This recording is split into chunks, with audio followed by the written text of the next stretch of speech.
venciendo sobre las circunstancias. Quizá al escuchar los mensajes, las consideraciones que se han hecho de estos días, alguno de ustedes está pensando ahí, mira, todo lo que decís está muy lindo, lo creo, lo acepto, pero vos no sabés en el mundo en que yo me muevo. Vos no sabés los entretelones de mi familia. No sabés lo que es el ambiente donde yo me muevo en la facultad o en el trabajo.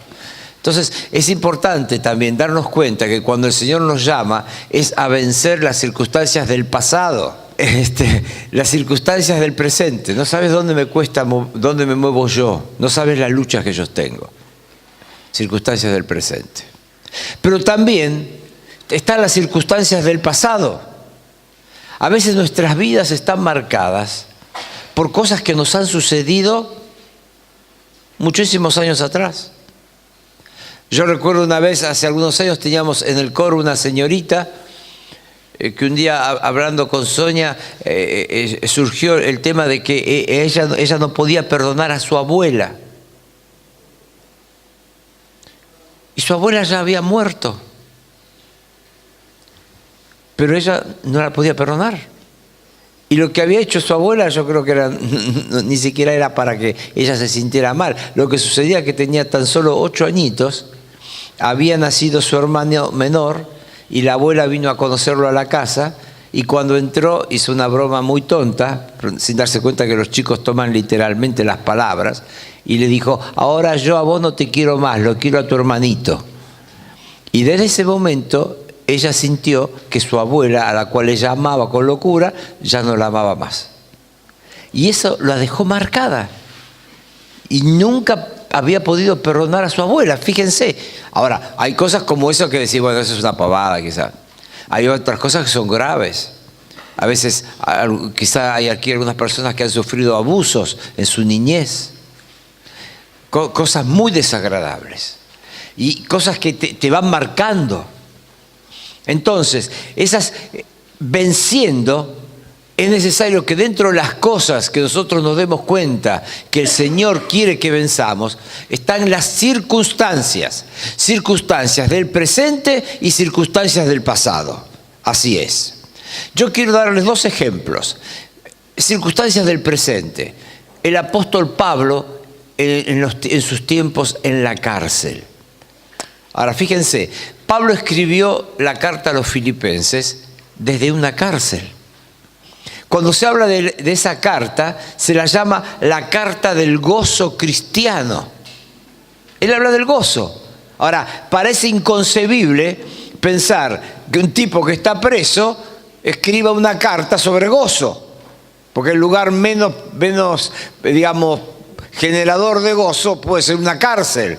Sin embargo, él tiene gozo en la cárcel. O sea, gozo por las circunstancias presentes. Vamos a la siguiente placa y vamos a ver allí, él tenía un concepto. En el capítulo 1 él nos muestra, hasta ahí, que Cristo es su vida, Cristo es nuestra vida. Y si yo lo tengo a Cristo, no hay nada, no hay circunstancia que me pueda afectar y que pueda quitarme el gozo que Dios me da. No solo eso, hay un versículo que después lo vamos a ver, que es el versículo clave del capítulo, que es el versículo 21, cuando él dice, para mí el vivir es Cristo y el morir es ganancia. Él tiene a Cristo en el centro de su vida, él tiene a Cristo en primer lugar en su vida y ninguna circunstancia mueve o cambia esa relación. El gran problema ante las circunstancias es que muchas veces nosotros tenemos un concepto de nosotros mismos o una consideración de nosotros mismos que va más allá de lo que debe ser. Un amigo siempre dice, hay algunos que quieren ser la novia en cada casamiento y el muerto en cada velorio. Quieren ser siempre el centro.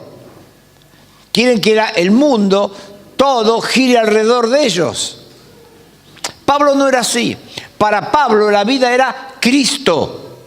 Y claro, él querría estar libre, Pero si en la voluntad de Dios estaba un tiempo en la cárcel, bueno, yo me la voy a ingeniar. Cristo es mi vida, voy a ingeniármela para seguir sirviendo aún en la cárcel. Y vemos como aún Pablo, en ese primer encarcelamiento en Roma, produce grandes cartas que son tremenda bendición a la iglesia. Él escribe Efesios, Filipenses, Colosenses, la carta a Filemón. Esas 4 cartas en su primer encarcelamiento. Y este es el primer capítulo de la carta a los filipenses, la carta del gozo cristiano. En el capítulo 2, él va a explicar cómo a veces las personas nos quitan el gozo. En el capítulo 3, él va a expresar que las cosas, la palabra más repetida en ese capítulo es la palabra cosas, las cosas nos quitan el gozo. En el capítulo 4 él va a decir, las preocupaciones nos roban el gozo. Pero en el capítulo 1 él va a decir, las circunstancias. Y él va a hablar de las circunstancias que él está viviendo. Y fíjense, él va a expresar por qué las circunstancias a él no le quitan el gozo. Versículo 3. Doy gracias a mi Dios siempre que me acuerdo de vosotros, siempre en todas mis oraciones, rogando con gozo, ¿ven? Por todos vosotros, por vuestra comunión en el Evangelio desde el primer día. Él está preso y él podría haber dicho, quizás si yo estuviese preso, él hubiese dicho en vez, todos los días oro para que el Señor me saque de esta cárcel. Y Pablo estaba ahí todos los días acordándose de los filipenses. ¿Ven? No pensando en sí, sino pensando en las necesidades de otros. Y la verdad, cuando nosotros miramos a nuestro alrededor, siempre vamos a encontrar personas que viven circunstancias mucho más difíciles que las nuestras. Y nos hace bien involucrarnos, ayudar a esas personas para colocar la balanza en una cosa un poco más equilibrada. A veces nos encerramos en nuestros dramas, en nuestros problemas y pensamos que somos los únicos que sufrimos o tenemos circunstancias adversas en el mundo. La cuestión que él habla de la comunión que él tuvo con los filipenses desde el comienzo. Y él va a decir en el versículo 6, en el versículo 3 y 4, siempre que me acuerdo de vosotros, ¿ven? Los tengo en mi mente, estoy acá preso, pero pienso en ustedes, los tengo en mi mente. Dice también, los tengo en mi corazón, en mi corazón, versículo 7, como me es justo sentir esto de todos vosotros, por cuantos tengo en el corazón y en mis prisiones, los tengo en mi corazón. Pero no solo eso, también los tengo en mis oraciones, versículo 9, y esto pido en oración, que vuestro amor abunde aún más y más en ciencia, en todo conocimiento, para que aprobéis lo mejor, a fin de que seáis sinceros e irreprensibles para el día de Cristo, llenos de fruto de justicia. Ven, oro por ustedes. Ahí está. Sus circunstancias no eran buenas, pero él estaba preocupado en los hermanos. Estaba pensando en los otros. Los tengo en mi mente, los tengo en mi corazón, los tengo en mis oraciones. Él no estaba pensando en sí mismo, porque para él el vivir era Cristo. Él ya escribiendo a los Gálatas les había dicho, ya no vivo yo, vive Cristo en mí. Entonces todo gira alrededor, no de él, sino alrededor de Cristo. Y ese es el gran secreto para que las circunstancias sean fácilmente sobrellevables o vencibles. Seguimos bien, fíjense, la comunión en el Evangelio. Otra cosa que le alegra a Pablo, aunque está preso, es el compartir del Evangelio. En el versículo 2 él dice, quiero que sepáis, hermanos, que las cosas que me han sucedido aún han redundado más bien para el progreso del Evangelio, de tal manera que mis prisiones se han hecho patentes en Cristo en todo el pretorio y a todos los demás, y la mayoría de los hermanos, cobrando ánimo en el Señor con mis prisiones, se atreven mucho más a hablar la palabra sin temor. Otra cosa que me da gozo, que aunque yo estoy preso, ya no puedo salir de esta cárcel para ir y predicar por las plazas, por las calles. ¿Qué ha sucedido? Los hermanos que han dicho, Pablo está preso, tenemos que ocupar el lugar de Pablo. Tenemos que hacer lo que Pablo hacía. Ahora, habrán dicho, bueno, para hacer lo que Pablo hacía no se necesita 1 o 2, se necesitan 15, 20.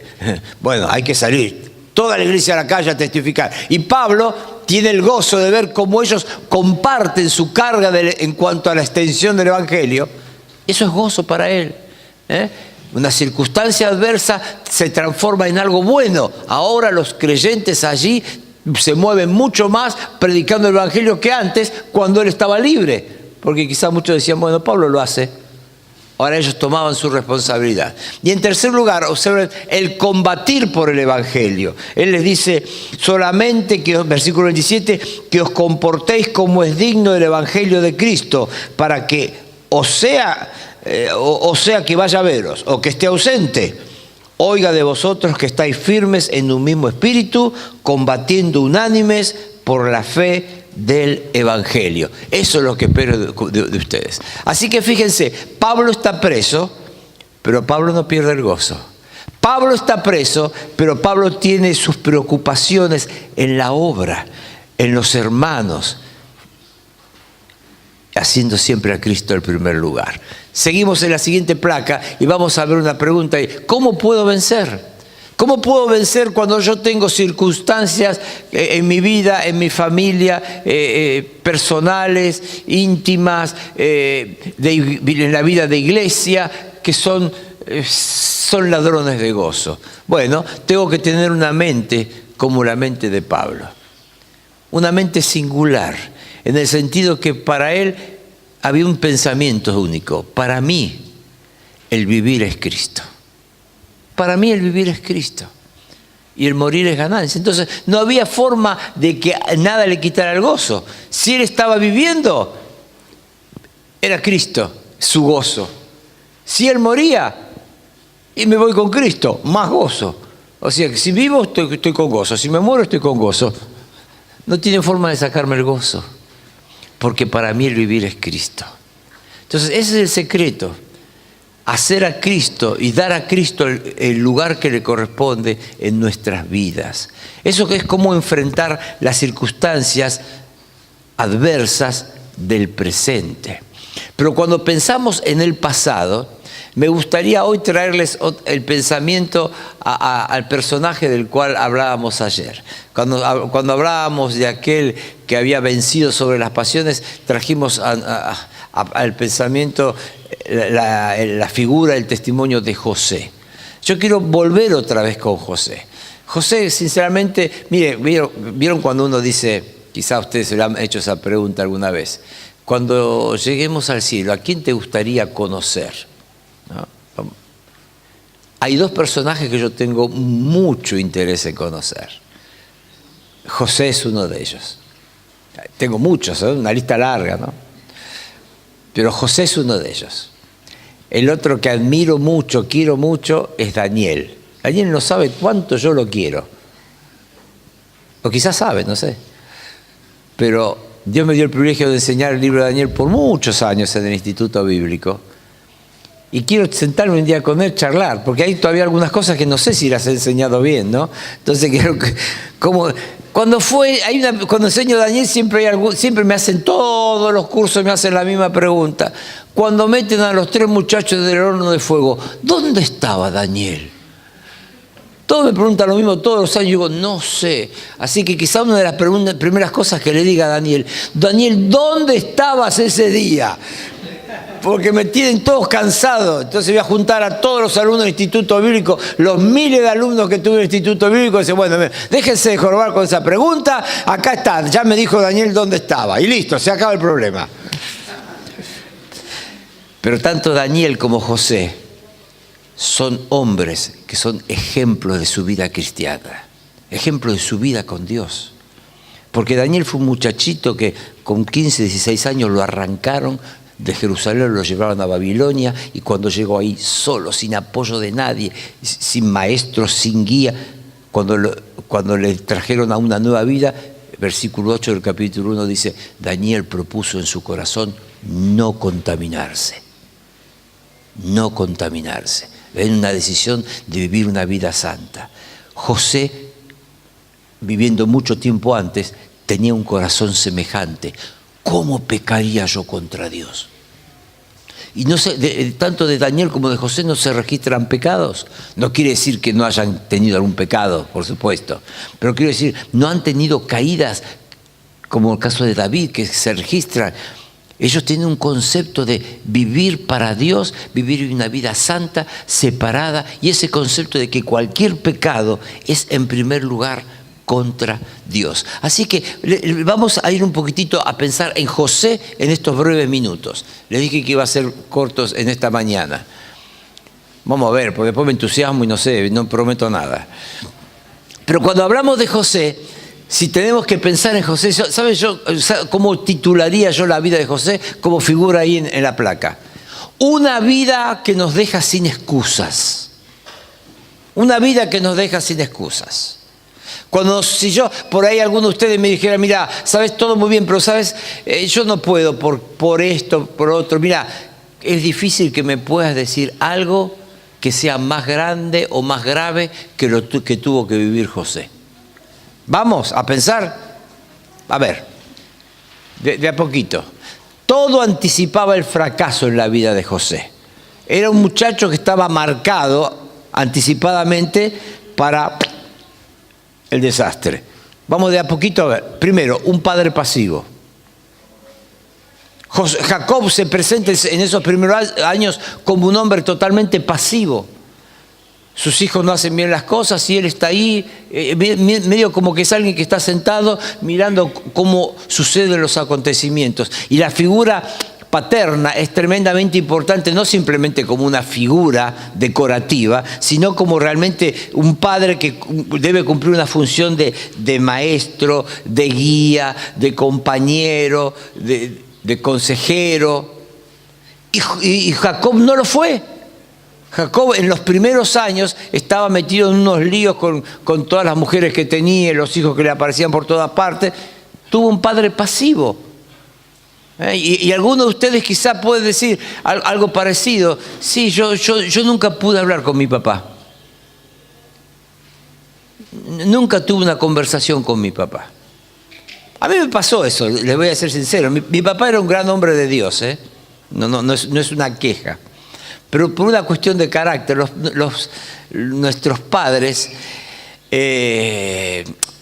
no se criaron ellos mismos con un diálogo con sus padres. Y había ciertas cosas que eran tabúes, que no se hablaban. Y a mi papá yo me daba cuenta que a veces quería hablar ciertas cosas, yo lo veía, yo estaba ahí para escucharlo y yo veía que él tartamudeaba, se ponía colorado, le costaba. Y de pronto a mí me agarraba, yo iba y le decía, mamá, escúchame. Y yo me ponía a hablar con mi mamá y mi mamá me decía, Willy, eso anda hablando con tu papá. Y no, mamá, a mí me resulta más fácil hablarlo con vos. A veces a los hombres nos cuesta expresar, amamos, nos preocupamos. Yo mismo como padre amamos, nos preocupamos por nuestros hijos, pero a veces nos cuesta más que a las mujeres. Quizás, bueno, puede ser que las mujeres hablan 6, 7 veces más que nosotros, quizás esa es la razón, no sé. Pero un padre pasivo, más, un padre polígamo. El hogar donde nació y creció José era un desastre. Primero, él amaba a Raquel. Al otro día de la noche de boda se dio cuenta que le metieron a Lea, le metieron la hermana. ¡Ey! ¿Qué pasó, suegro? Dice, no, ¿sabes lo que pasa? Que en nuestra costumbre siempre se tiene que casar primero la mayor. Bueno, ahora me lo decía porque laburé 7 años. Se la hizo bien el viejo. Dice, no te hagas problema. Dentro de una semana te puedo dar a la otra y trabajás 7 años más. 14 años laburando para tener a Raquel. No es que esperó 14 años. A la semana la tuvo, pero tuvo que trabajar 7 años más. Después empezó la lucha con los hijos. Que Lea tenía hijos y Raquel no tenía hijos. Y Lea la miraba. Mira, yo tengo 2. Y empezaban las luchas internas. Y Jacob no sabía a cuál dejar contenta, ¿viste? Le compraba un perfume francés a Raquel, pero sí, mucho perfumito, pero la que tiene los hijos es la otra. Entonces después Lea dejó de tener hijos. Entonces dijo, mira, no tengo más hijos. No te das problema, le dice Lea. Te doy mi sierva, tenés hijos con mi sierva. Ah, y dijo Raquel, sí que tiene hijos con la de la sierva. Vení, ahora tenés hijos con la mía. Y tenía hijos con todo el mundo. Era un desastre. 4 mujeres, 2 esposas, 2 concubinas, hijos con cada una de ellas, hasta que finalmente viene José y Benjamín de Raquel, la mujer que realmente él más amó. Pero fíjense el hogar. Algunos de ustedes quizá vienen de un hogar así. Quizás no que vivan las 4 mujeres, pero a veces hay casos de hombres que tienen un hogar acá, de pronto se descubre que en la otra ciudad tiene otra familia, otra esposa, otros hijos. Hay unos desastres tremendos a veces en los hombres. Y no haber tenido un hogar es triste. Es una bendición cuando vos vas creciendo con un padre y una madre que aman a Dios, que te instruyen, que te guían en los caminos del Señor. Y vos decís, yo no lo tuve. No lo tuve. Pero eso no significa que esa circunstancia te tiene que tirar abajo, que no puedas tener una vida victoriosa. José no lo tuvo, pero fíjense, José es como que él siempre va por arriba. No importa si José hubiese sido deportista y hubiese existido en este tiempo, sería campeón mundial de salto con garrocha, porque el tipo siempre va más arriba. No importa dónde le ponga la barrera, el tipo siempre salta. No hay nada que lo tire abajo. Otro más. Otra cosa, ¿qué pasó? Perdió su madre en la adolescencia. Esa es una cosa muy marcante. Y se los digo por propia experiencia. Mi mamá partió cuando yo tenía 19 años. No era un nene, tenía 19 años. Sin embargo, fue un golpe muy, muy, muy duro. Y Sonia, yo estaba de novio con Sonia, y Sonia sabe bien cuánto tiempo me llevó superar. Nunca olvidar. Nunca olvidar. En cada momento importante de mi vida, yo tuve que contener las lágrimas pensando, hoy no está mi mamá conmigo. El día que me casé, como es costumbre, entré a la iglesia del brazo de mi hermana. Quiero mucho a mi hermana, pero no era mi idea pensando en casamiento. Yo querría haber estado con mi mamá. El día que supimos que venía nuestra primera hija, mi primer pensamiento fue, si viviera mamá, los vestiditos que le haría, porque mi mamá era modista. Ella cosía muy bien. Y yo sabía que mi vieja se hubiese vuelto loca haciendo el vestidito, pantaloncito, gorrita, lo que sea. Entonces, en cada momento de mi vida, ahora que ya aún todavía soy un viejo, todavía la extraño. Y José tuvo eso. Fíjense que con 17 años lo vendieron y ya era huérfano de madre. Sí, quizás tendría 12, 13 años más o menos, se puede calcular que él tenía cuando su mamá falleció. Eso es algo muy marcante. Quizás ustedes han vivido una experiencia así. Y quizás dicen, si mi mamá hubiese estado conmigo, no me hubiese dejado, yo hubiese tenido una amiga, una consejera, su falta fue demasiado. Es cierto que su falta es demasiado, pero esa falta todavía no justifica que vos estés pisando el polvo de la derrota, porque Dios te llamó a ser un vencedor, una vencedora. José no lo tuvo, pero esa carencia no aplastó, no derrotó a José. ¿Qué más? Tenía el mal ejemplo de sus hermanos. Sus hermanos eran un desastre. Eran un desastre. Tipos traicioneros, tramposos. Es tremendo porque un hermano menor siempre admira al mayor. Nosotros tenemos entre el segundo y el tercero, los dos son varones, hay 9 años de diferencia. Y entonces, la admiración que aún hasta el día de hoy el menor tiene por el mayor, tiene una relación muy, muy especial. Y cuando eran chiquitos a veces la madre había preparado alguna ropa para el menor, ponete esto, Palí. Y es, no me gusta eso, no, me queda mal. No. Y yo me acercaba a Esteban y le decía, Tevi, anda a decirle que te queda lindo. Entonces pasaba Esteban y le decía, qué lindo que te queda eso, ¿eh? Y él decía, ¿sí? Sí, te queda bárbaro. Nada. Se lo dijo el hermano. Era su ídolo, su hermano. Ahora, en el caso de José, tuvo todos malos ejemplos. Ustedes pueden tener la historia, por ejemplo, un muchacho de otra familia se enamoró de una hermana de ellos, llamada Dina. Se enamoró de ella y la tomó como mujer y quiso casarse con ella y vinieron los hermanos de él y hablaron con el muchacho y dijeron, mira, hay una cuestión. Si vos te querés casar con nuestra hermana está bien, pero nosotros una costumbre que es la circuncisión. Bueno, mira, si vos te querés casar, toda su familia se tiene que circuncidar, todo el pueblo se tiene que circuncidar y después de eso se pueden casar. Bueno, está bien. Todos se circuncidaron. Al segundo día, cuando estaban todos con los dolores propios de la circuncisión, estaban en el proceso de cicatrización de sus heridas, estaban todos doloridos, no había ibuprofeno, tafirol, nada de esas cosas. Los tipos estos desgraciados, aprovechando que estaba así, cayeron y los mataron a todos. Y Jacob se agarraba la cabeza.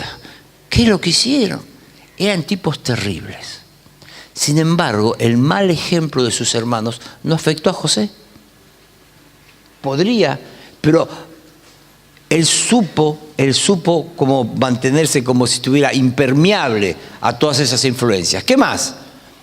Odiado por sus hermanos. Eso es tristísimo. Dice la Escritura que aún ni siquiera le podían hablar bien. Ni le podían hablar bien. Lo trataban mal. Claro, porque él era el hijo de la mujer preferida de José.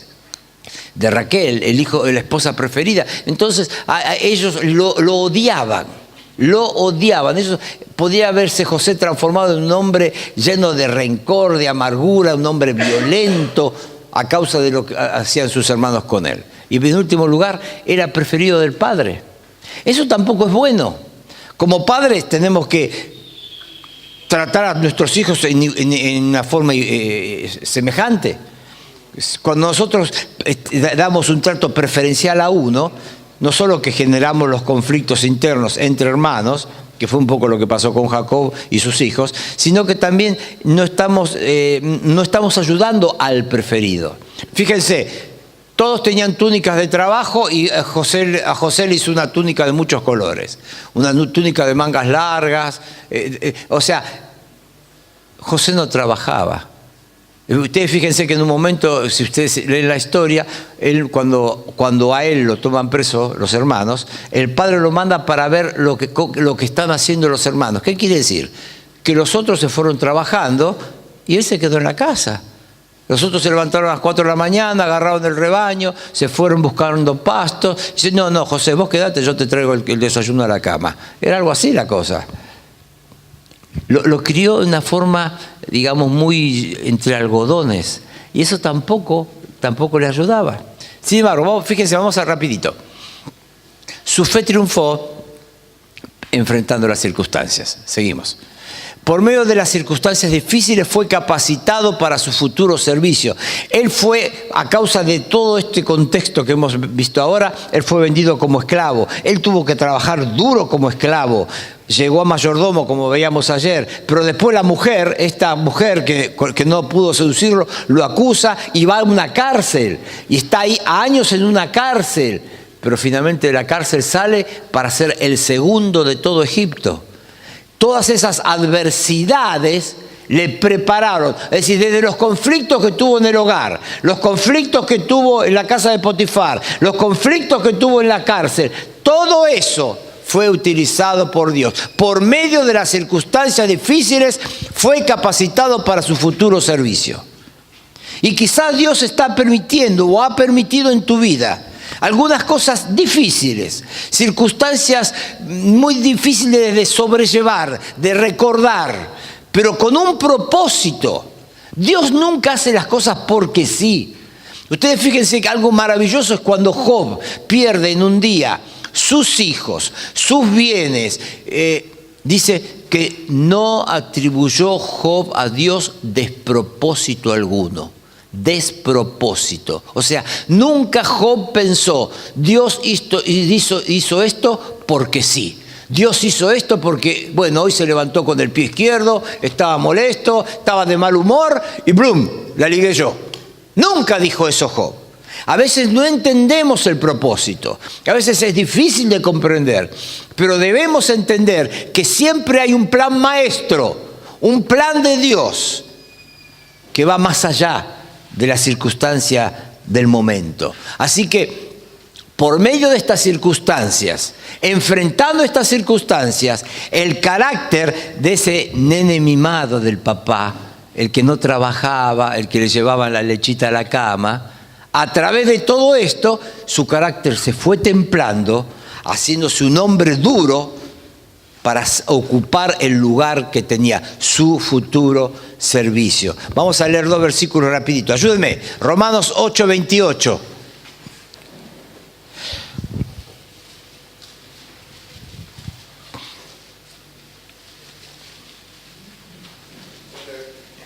A ver. Sabemos que a los que aman a Dios todas las cosas le ayudan a bien.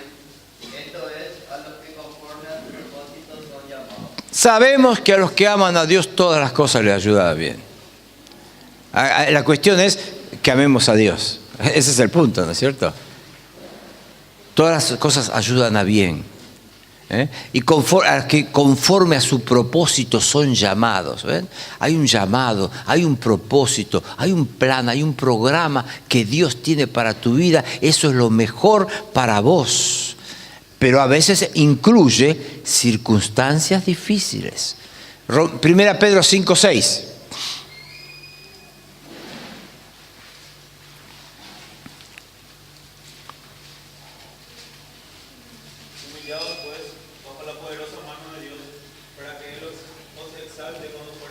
Ahí está, humillaos. Las circunstancias son difíciles. No te rebeles. No alces tu puño contra Dios, diciendo, ¿por qué? ¿Por qué, Señor? ¿Por qué? Humillate. ¿No entendés? Muchas veces yo no entiendo. Muchas veces no entendemos lo que pasa. Pero humillate bajo la poderosa mano de Dios para que Él te exalte cuando fuere tiempo. Y es interesante que cuando él llega a esa posición de el segundo después del faraón, cuando ustedes leen toda la historia, después que él le interpreta un sueño que tiene el faraón, el famoso sueño de las 7 vacas gordas y las 7 vacas flacas, las 7 espigas gordas, las 7 espigas flacas, él tiene unos 39, casi 40 años. Y a los 17 años fue vendido de sus hermanos. O sea, pasó 23 años solo, lejos de su familia, lejos de su padre. Difícil, pero cuando llegó el momento, Dios le colocó en su lugar. Terminamos viendo la última placa, bueno, la anteúltima placa me parece. Su condición de esclavo no afectó su capacidad de trabajo. O sea, ¿por qué uno tiene que preguntarse lo siguiente? ¿Por qué si él va de esclavo de Potifar, al poco tiempo es mayordomo? ¿Por qué si lo meten en la cárcel, al poco tiempo es el encargado de la cárcel? Porque yo me imagino a José haciendo todo con la mayor dedicación y me lo imagino en la cárcel limpiando el inodoro y por ahí el guardacárcel dice, ¿qué pasa? Nunca en mi vida escuché un tipo silbando contento dentro de una cárcel. Acá nadie silba, acá nadie canta. Pero yo me lo imagino así a José. Su condición de esclavo no afectó su capacidad de trabajo. Trabajó bien, por eso fue ascendido. Seguimos. Florece donde estás plantado. Fíjense lo que dice Proverbios 24:10. Lean conmigo. flojo en el día de trabajo, tu fuerza será reducida. Si fueres flojo en el día de trabajo, tu fuerza será reducida. Y él tuvo que trabajar y tuvo que hacer los trabajos quizás más humillantes, especialmente como mayordomo o aún en la cárcel, pero floreció a partir de ahí. A partir de ahí. ¿Hay algo más? Cómo respondas a la adversidad determinará tu grandeza. Adversidad del pasado o adversidad del presente. ¿Cómo estás respondiendo? ¿Estás como José? ¿Te sentís en las manos de Dios, quizás sin entender lo que estás pasando, pero estás superando la situación, la circunstancia, o la circunstancia te está aplastando? Cómo respondas a la adversidad determinará tu grandeza. O podríamos decir, cuánto se requiere para desanimarte determinará tu grandeza. ¿Con muy poco te desanimas? No estás apuntando a ser un gran hombre de Dios. ¿Cuánto se necesita para desanimarte? Parece en el caso de José, nada. Solamente 2 versículos para terminar. El primero, Efesios 6:10. Fortaleceos en el Señor y en el poder de su fuerza. Creo que en el primer mensaje les dije, no vengo a traerles aquí mensajes de autoayuda. No estoy acá para decirle, chicas, muchachos, sí, pueden. No, estoy aquí para decirles, tomen su fuerza en el Señor. Es como que yo me planto en el Señor, estoy en Él. Y mi fuerza no es la mía, es la suya que obra en mí. Fortaleceos en el Señor y en el poder de su fuerza. Y este es el versículo que ustedes, si no lo han memorizado, deben memorizar. Si estás luchando con pecados, con vicios, con derrotas en tu vida diaria, memoriza este versículo. Mi fortaleza viene del Señor. Fortaleceos en el Señor. Y fíjense el siguiente. Filipenses 4:13. Todo lo puedo en Cristo que me fortalece. Todo lo puedo en Cristo que me fortalece. Otro versículo importantísimo para tener memorizado. Todo lo puedo. Y en el griego, la palabra todo significa, ¿saben qué significa? Todo. Es todo. Nada escapa. Entonces, en este breve estudio, les quiero llamar a la reflexión. No saquen las circunstancias del pasado o las circunstancias del presente como justificativo para vivir una vida cristiana mediocre, para vivir en derrota. No es necesario. No es el plan de Dios. Todo lo puedo en Cristo que me fortalece. De Él viene la fuerza y en Él todo lo puedo. Así que ayer veíamos venciendo las pasiones. Hoy les quise mostrar venciendo las circunstancias, porque nunca las circunstancias siempre van a nuestro favor. Las circunstancias no son como un viento de cola que va soplando y nos va llevando al lugar donde queremos. No, normalmente las circunstancias son como un viento de frente que te quiere desviar y te impide llegar. Pero aquí vemos a un hombre como Pablo, metido en una cárcel, sin ninguna razón que lo justifique. Sin embargo, él escribe desde una cárcel una carta de gozo, porque nada le robaba el gozo. Él estaba gozoso en Cristo afuera y estaba gozoso en Cristo adentro, porque para él la vida era Cristo afuera y estaba preso, seguía siendo Cristo. Para mí el vivir es Cristo. Estoy acá en la cárcel, me matan, ganancia, porque me voy con Cristo. Circunstancias del pasado, el tremendo ejemplo de José. Le pasaron 1000 cosas desde que nació, hasta que teniendo 17 años, sus hermanos lo vendieron. No sé lo que te pasó en la vida, no sé qué cosas te han marcado, pero no dejes de... A veces rascamos esas heridas y las hacemos sangrar. En lugar de dejar que se cicatrice y desaparezca, A veces nos gusta de tanto en tanto dar una rascadita, que sacar la cascarita y que vuelva a sangrar. Y la tenemos ahí. No te refugies en el pasado. Dios quiere hoy darte una vida victoriosa, venciendo sobre las circunstancias. Padre, gracias Señor porque tú quieres transformar nuestras vidas prácticas en los que somos posicionalmente. Sabemos por tu palabra que posicionalmente somos vencedores, pero a veces la verdad que nuestra vida no se ve, no se nota. A veces las circunstancias de cada día nos abruman, nos superan, Señor, nos agobian. A veces traemos lastres de años y a veces el tentador nos convence que estamos marcados para la derrota. Gracias, Señor, porque tu palabra nos muestra que no es así, que hay un poder pleno. Te pido por cada uno de estos jóvenes y por los que no lo somos tanto, para que nos aferremos a tu palabra y a las promesas que en ellas hay. Y confiemos de todo corazón en que todo lo puedo en Cristo que me fortalece. En su nombre bendito oramos. Amén.